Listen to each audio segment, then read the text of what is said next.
Good evening, dear friend. Tonight I want to share a poem by Hafez and reflect on it line by line. The next line of the poem says, "Where lies the right deed, and where am I, the ruined one?" The poet contrasts the ideal of virtuous conduct with his own perceived, flawed and broken self, expressing a feeling of unworthiness or alienation from goodness.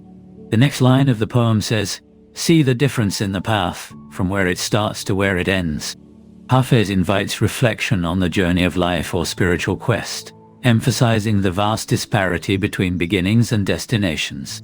The next line of the poem says, "My heart grew weary of the monastery in the cloak of hypocrisy." The poet rejects superficial religiosity and insincere piety, indicating a longing for authentic spirituality over mere ritual. The next line of the poem says, "Where is the Magian's tavern, and where is the pure wine?"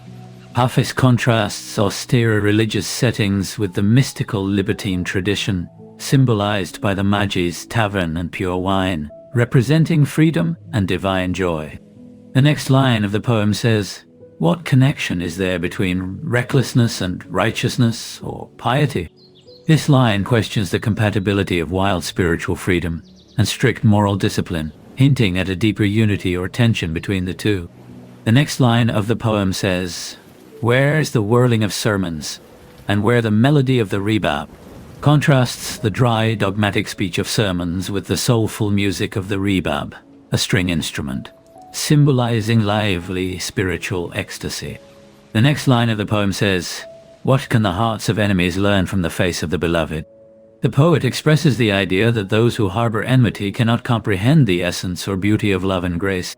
The next line of the poem says, "Where is the dead lamp, and where the candle of the sun?"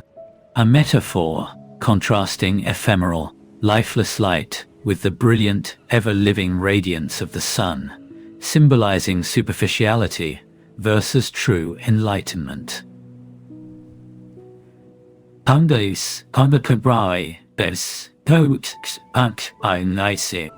next line of the poem says, "Like coal for our insight is the dust of your threshold." Hafez venerates the dust of the beloved's doorstep as a precious enhancer of perception, showing humility and devotion. The next line of the poem says, "Where shall I go? By your grace, where to?" The poet expresses uncertainty and seeks guidance, emphasizing total reliance on the beloved's direction in spiritual or worldly matters.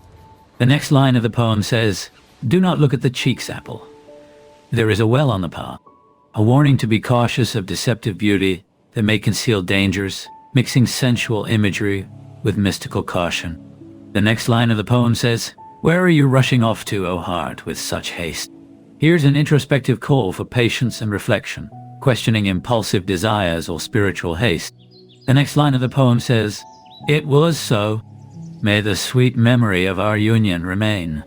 This line recalls a joyful time of reunion, blessing the remembrance of that blissful state. The next line of the poem says, "Where have the very coquetry and that scolding gone?" Reflects nostalgically on past playful flirtations and even reproaches, emphasizing the sweetness of love's complexities that are now lost. The next line of the poem says, "Do not expect from Hafez, O friend, steadiness or sleep." Hafez warns that he cannot offer calm repose or rest, suggesting his restless nature and the unpredictability of poetic or spiritual seeking.